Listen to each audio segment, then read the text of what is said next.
Cristo en su santuario. Capítulo 9. El ministerio final de Cristo en el santuario celestial.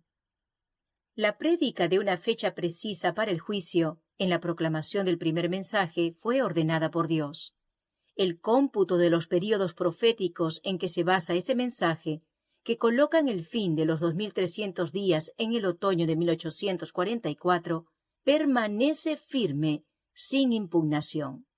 El profeta Daniel dice: «Estuve mirando hasta que fueron puestos tronos, y se sentó un anciano de días, cuyo vestido era blanco como la nieve, y el pelo de su cabeza como lana limpia. Su trono llama de fuego, y las ruedas del mismo fuego ardiente. Un río de fuego procedía y salía de delante de él. Millares de millares le servían, y millones de millones asistían delante de él. El juez se sentó, y los libros fueron abiertos». Así se presentó a la visión del profeta el día grande y solemne en que los caracteres y vidas de los hombres habrán de ser revistados ante el juez de toda la tierra, y en el que a todos los hombres se los recompensará conforme a sus obras. El anciano de días es Dios el Padre. El salmista dice: «Antes que naciesen los montes y formases la tierra y el mundo, desde el siglo y hasta el siglo, tú eres Dios». Es Él, origen de todo ser y fuente de toda ley, quien debe presidir en el juicio. Y millares de millares y millones de santos ángeles, como ministros y testigos, están presentes en ese gran tribunal. Y he aquí, con las nubes del cielo venía uno como un hijo de hombre, que vino hasta el anciano de días, y le hicieron acercarse delante de él. Y le fue dado dominio, gloria y reino, para que todos los pueblos, naciones y lenguas le sirvieran. Su dominio es dominio eterno, que nunca pasará, y su reino, uno que no será destruido. La venida de Cristo, descrita aquí, no es su segunda venida a la tierra. Él va al anciano de días en el cielo para recibir el dominio y la gloria y un reino que le será dado a la conclusión de su obra como mediador. Es esta venida, y no su segunda venida a la tierra, la que la profecía predijo que ocurriría al fin de los 2300 días en 1844. Acompañado por ángeles celestiales, nuestro gran sumo sacerdote entra en el lugar santísimo, y allí, en la presencia de Dios, da inicio a los últimos actos de su ministerio en beneficio del hombre: cumplir la obra del juicio investigador y hacer expiación por todos aquellos que resulten tener derecho a sus beneficios. ¿Qué casos se consideran? En el ritual típico, sólo quienes se habían presentado ante Dios con confesión y arrepentimiento, y cuyos pecados fueron llevados al santuario a través de la sangre de la ofrenda por el pecado, tenían parte en el servicio del día de la expiación. De modo que en el gran día de la expiación final y del juicio investigador, los únicos casos considerados son los de quienes profesaron ser el pueblo de Dios. El juicio de los impíos es una obra distinta y separada, y se verificará en una fecha posterior. Ha llegado el tiempo de comenzar el juicio por la casa de Dios. Pues si comienza por nosotros, ¿qué fin tendrán los que no creen en el Evangelio de Dios? Los libros de registros del cielo, en los cuales están consignados los nombres y los hechos de los hombres, determinarán los fallos del juicio. El profeta Daniel dice: «El juez se sentó, y los libros fueron abiertos». El revelador, al describir la misma escena, agrega: «Otro libro fue abierto, el cual es el libro de la vida, y fueron juzgados los muertos por las cosas que estaban escritas en los libros, según sus obras». El libro de la vida contiene los nombres de todos los que alguna vez entraron en el servicio a Dios. Jesús pidió a sus discípulos: regocijaos de que vuestros nombres están escritos en los cielos. Pablo habla de sus fieles compañeros de trabajo, cuyos nombres están en el libro de la vida. Daniel, al vislumbrar un tiempo de angustia cual nunca fue, declara que el pueblo de Dios será librado, es decir, todos los que se hallen escritos en el libro. Y el revelador dice que sólo entrarán en la ciudad de Dios aquellos cuyos nombres están inscritos en el libro de la vida del Cordero. Delante de Dios está escrito un libro de memoria, en el cual quedan consignadas las buenas obras de los que temen a Jehová y de los que piensan en su nombre. Sus palabras de fe, sus actos de amor, están registrados en el cielo. A esto se refiere Nehemías cuando dice: acuérdate de mí por esto, Dios mío. No borres las obras de piedad que yo hice por la casa de mi Dios. En el libro de memoria de Dios está inmortalizado todo acto de justicia. Está registrada fielmente toda tentación resistida, todo pecado vencido, toda palabra de tierna compasión expresada. Y está consignado todo acto de sacrificio, todo padecimiento y pesar sufridos por causa de Cristo. El salmista dice: tú cuentas los pasos de mi vida errante. Pon mis lágrimas en tu redoma. ¿No están en tu libro? También hay un registro de los pecados de los hombres, pues que Dios traerá toda obra a juicio, juntamente con toda cosa encubierta, sea buena o sea mala. Dice el Salvador: de toda palabra ociosa que hablen los hombres, de ella darán cuenta en el día del juicio. Porque por tus palabras serás justificado y por tus palabras serás condenado.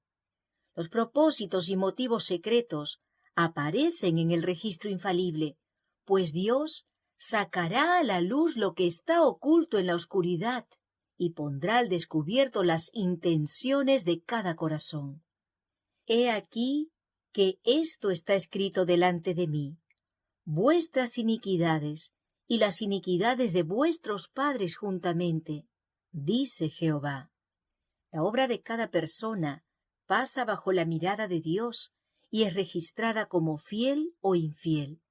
En los libros del cielo, frente a cada nombre, está anotado con terrible exactitud toda mala palabra, todo acto egoísta, todo deber incumplido y todo pecado secreto, junto con todo disimulo astuto.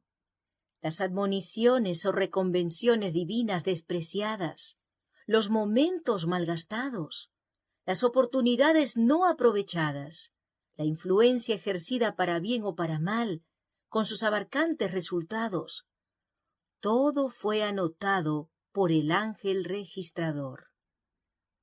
La ley de Dios es la norma.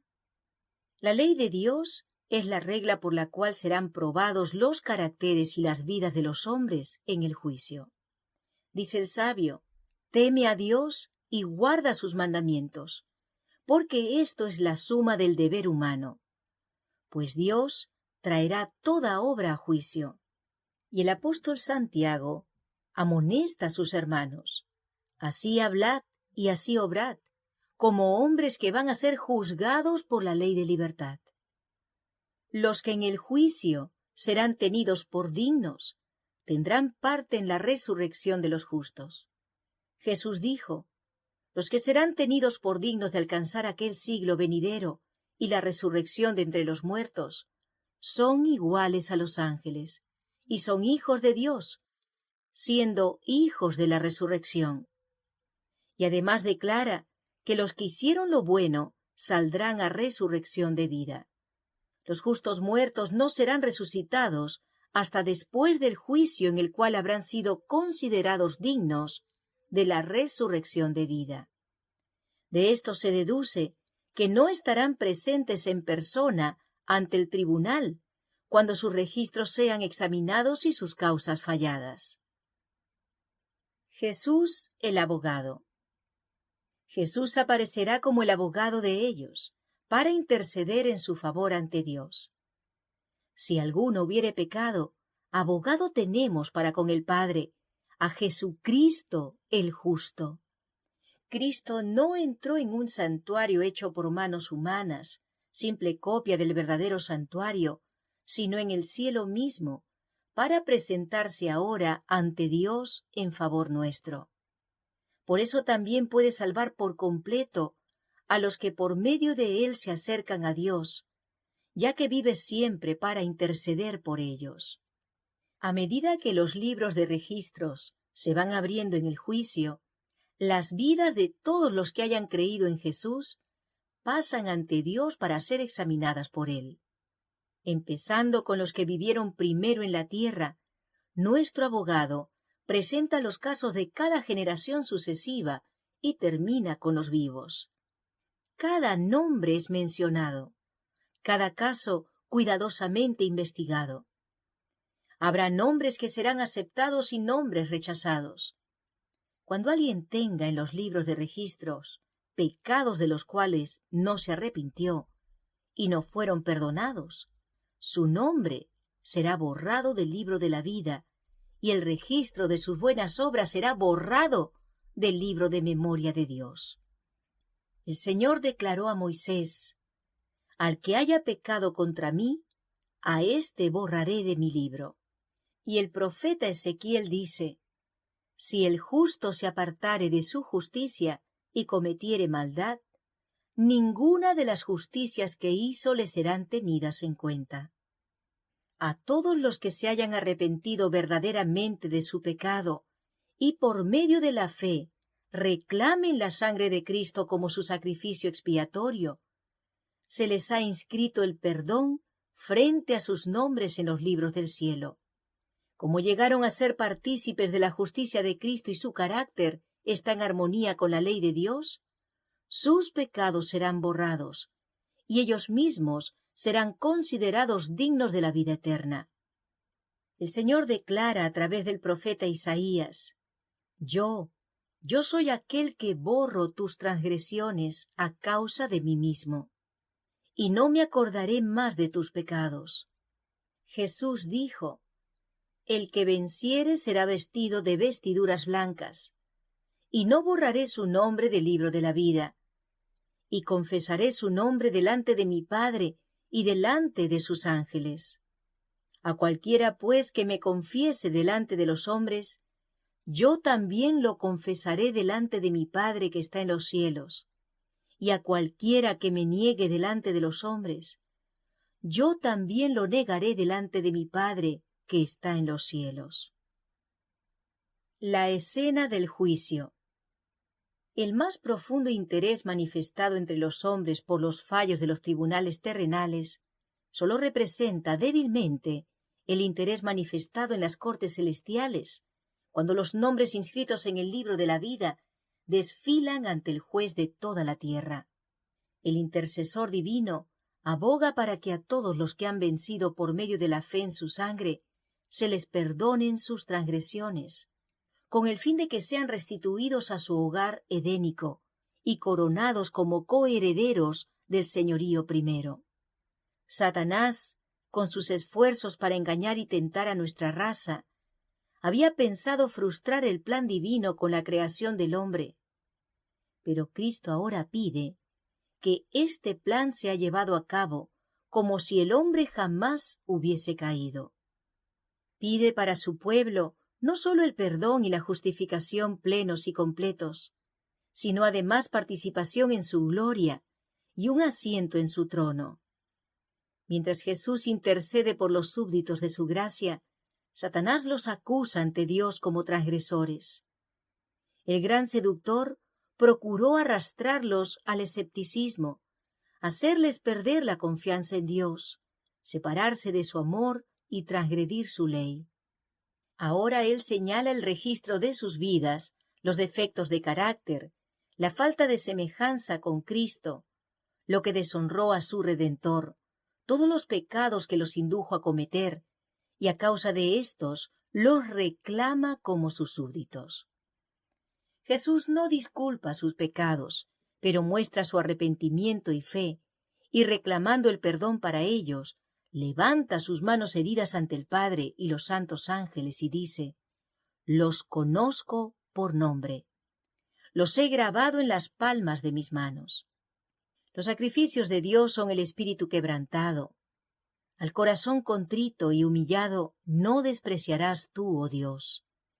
Y al acusador de su pueblo le dice: «Jehová te reprenda, oh Satanás. Jehová, que ha escogido a Jerusalén, te reprenda». ¿No es este un tizón arrebatado del incendio? Cristo revestirá a sus fieles con su propia justicia, para presentarlos a su Padre como una iglesia gloriosa, sin mancha ni arruga ni cosa semejante. Sus nombres están inscritos en el libro de la vida, y acerca de ellos está escrito: «Andarán conmigo en vestiduras blancas, porque son dignos». Así se cumplirá de un modo completo la promesa del nuevo pacto: «Perdonaré su iniquidad y no me acordaré más de sus pecados». En aquellos días y en ese tiempo, dice Jehová, será buscada la iniquidad de Israel, y no la habrá, y los pecados de Judá, mas no podrán ser hallados. En aquel día el vástago de Jehová será espléndido y glorioso, y el fruto de la tierra excelente y hermoso para los escapados de Israel. Y será que los que fueren dejados en Sión, y los que quedaren en Jerusalén, serán llamados santos, es decir, todo aquel que está inscrito para la vida en Jerusalén. La obra del juicio investigador y el acto de borrar los pecados deben realizarse antes del segundo advenimiento del Señor. En vista de que los muertos han de ser juzgados según las cosas escritas en los libros, es imposible que los pecados de los hombres sean borrados antes del fin del juicio, en que sus vidas han de ser investigadas. Pero el apóstol Pedro dice terminantemente que los pecados de los creyentes serán borrados, para que vengan de la presencia del Señor tiempos de refrigerio, y Él envíe a Jesucristo. Cuando el juicio investigador concluya, Cristo vendrá, junto con su recompensa, para dar a cada ser humano según sus obras. Las escenas finales del servicio real. En el servicio ritual típico, el sumo sacerdote, hecha la expiación por Israel, salía y bendecía a la congregación. Así también Cristo, una vez terminada su obra de mediador, aparecerá sin relación ya con el pecado y para salvar, para bendecir con vida eterna a su pueblo que lo espera. Así como el sacerdote, al quitar los pecados del santuario, los confesaba sobre la cabeza del macho cabrío emisario, así también Cristo colocará todos esos pecados sobre Satanás, el originador e instigador del pecado. El macho cabrío emisario, que cargaba con los pecados de Israel, era enviado a tierra inhabitada. Así también Satanás, cargado con la culpa de todos los pecados que ha hecho cometer al pueblo de Dios, será confinado durante 1000 años en la tierra, entonces desolada y sin habitantes, y finalmente sufrirá la entera penalidad del pecado en el fuego que destruirá a todos los impíos. Así el gran plan de la redención alcanzará su cumplimiento en la extirpación final del pecado y la liberación de todos los que estuvieron dispuestos a renunciar al mal. Juzgados por registros infalibles. En el tiempo señalado para el juicio, al fin de los 2300 días en 1844, empezó la obra de investigación y el acto de borrar los pecados.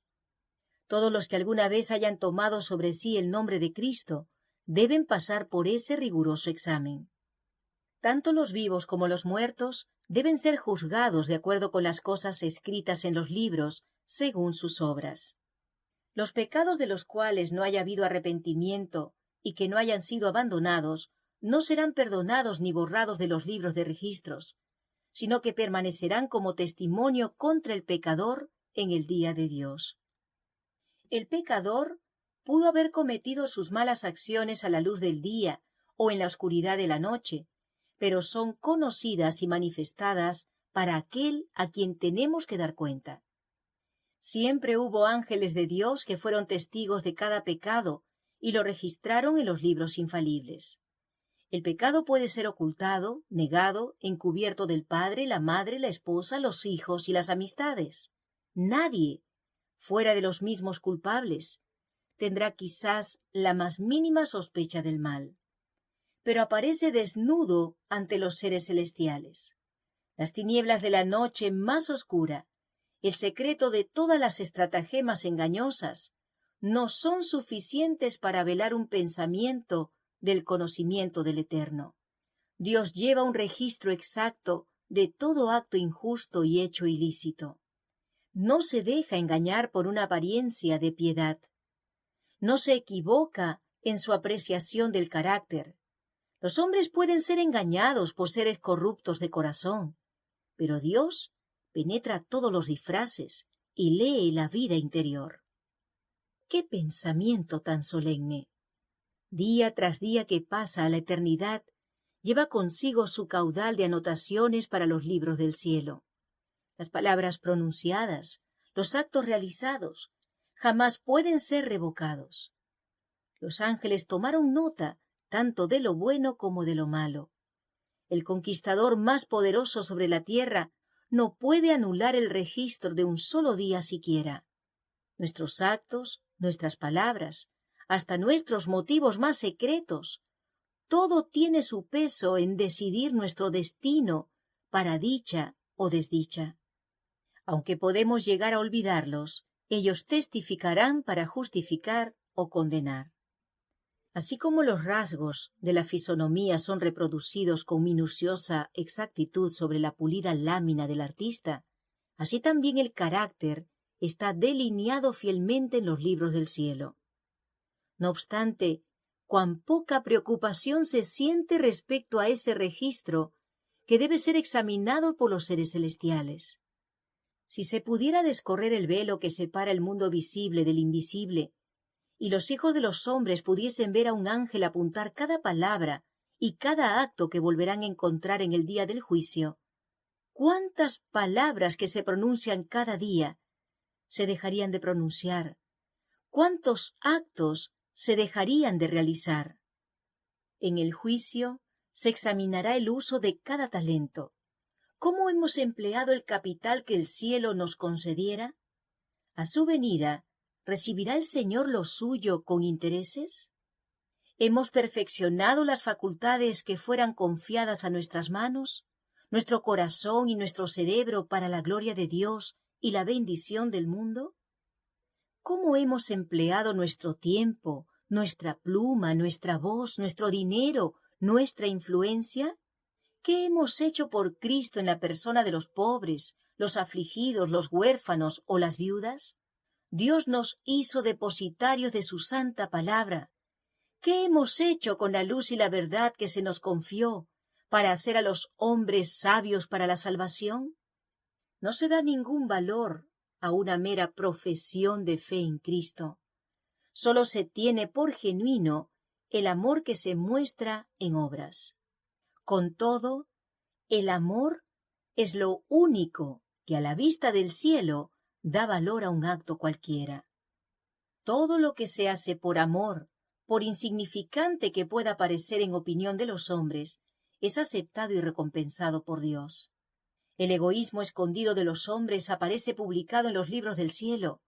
Allí está el registro de los deberes que no cumplieron para con el prójimo, el de su olvido de las exigencias del Señor. Allí se verá cuán a menudo fueron dados a Satanás el tiempo, los pensamientos y las energías que pertenecían a Cristo. Tristes son las anotaciones que los ángeles llevan al cielo. Seres inteligentes, que profesan ser seguidores de Cristo, están enfrascados en la adquisición de bienes mundanos o en el goce de los placeres terrenales. El dinero, el tiempo y las energías son sacrificados a la ostentación y al egoísmo. Pero pocos son los momentos dedicados a orar, a investigar las Escrituras, a humillar el alma y a confesar los pecados. Satanás inventa innumerables proyectos para ocupar nuestra mente, para que ella no se espacie en la obra precisa en que deberíamos estar más ocupados. El archiengañador odia las grandes verdades que resaltan un sacrificio expiatorio y a un mediador todopoderoso. Sabe que su éxito estriba en distraer las mentes de Jesús y de su obra. Perfeccionar la santidad en el temor de Dios. Los que desean participar de los beneficios de la mediación del Salvador no deben permitir que cosa alguna les impida cumplir su deber de perfeccionar la santidad en el temor de Dios. En vez de dedicar horas preciosas a los placeres, la ostentación o la búsqueda de ganancias, deberían consagrarlas a un estudio serio y con oración de la palabra de verdad. El pueblo de Dios debería comprender claramente el tema del santuario y el juicio investigador. Todos necesitan conocer por sí mismos la posición y obra de su gran sumo sacerdote. De otro modo, les será imposible ejercitar la fe, que es esencial en nuestros tiempos, u ocupar el puesto al que Dios los llama. Todo individuo tiene un alma que salvar o perder. Cada uno tiene una causa pendiente ante el tribunal de Dios. Cada cual debe ver cara a cara al gran juez. Entonces, cuán importante es que toda mente contemple a menudo la solemne escena en que se inicia el juicio y se abren los libros, cuando con Daniel cada cual debe estar de pie en su puesto al fin de los días. Todos los que han recibido la luz sobre estos asuntos deben dar testimonio de las grandes verdades que Dios les ha confiado. El santuario celestial es el centro mismo de la obra de Cristo en favor de los hombres. Concierne a toda alma que vive en la tierra. Nos revela el plan de la redención, nos conduce hasta el fin mismo del tiempo y anuncia el triunfo final de la lucha entre la justicia y el pecado. Es de la mayor importancia que todos investiguen a fondo estos asuntos y que estén siempre capacitados para dar respuesta a todo aquel que les pidiere razón de la esperanza que hay en ellos. La intercesión de Cristo en beneficio del hombre en el santuario celestial es tan esencial para el plan de la salvación como lo fue su muerte en la cruz. Por medio de su muerte, dio inicio a esa obra para cuya conclusión ascendió al cielo después de su resurrección. Por la fe debemos entrar velo adentro, donde Jesús entró por nosotros como precursor. Allí se refleja la luz de la cruz del Calvario. Allí podemos obtener un discernimiento más claro de los misterios de la redención. La salvación del hombre se lleva a cabo a un precio infinito para el cielo. El sacrificio hecho se corresponde con las más amplias exigencias de la ley de Dios quebrantada. Jesús abrió el camino al trono del Padre, y a través de su mediación pueden ser presentados ante Dios los deseos sinceros de todos los que se allegan a Él con fe. Quien encubre sus pecados jamás prosperará. Quien lo confiesa y lo deja, halla perdón. Si los que esconden y disculpan sus faltas pudiesen ver cómo Satanás se alegra de ello y los usa para burlarse de Cristo y sus santos ángeles, se apresurarían a confesar sus pecados y expulsarlos de ellos. De los defectos de carácter se vale Satanás para obtener el dominio de toda la mente, y sabe que si se conservan esos defectos, lo logrará. De ahí que trate constantemente de engañar a los seguidores de Cristo con su fatal sofisma de que les es imposible vencer. Pero Jesús presenta en su favor sus manos heridas, su cuerpo quebrantado, y declara a todos los que quieran seguirle: «Bástate mi gracia.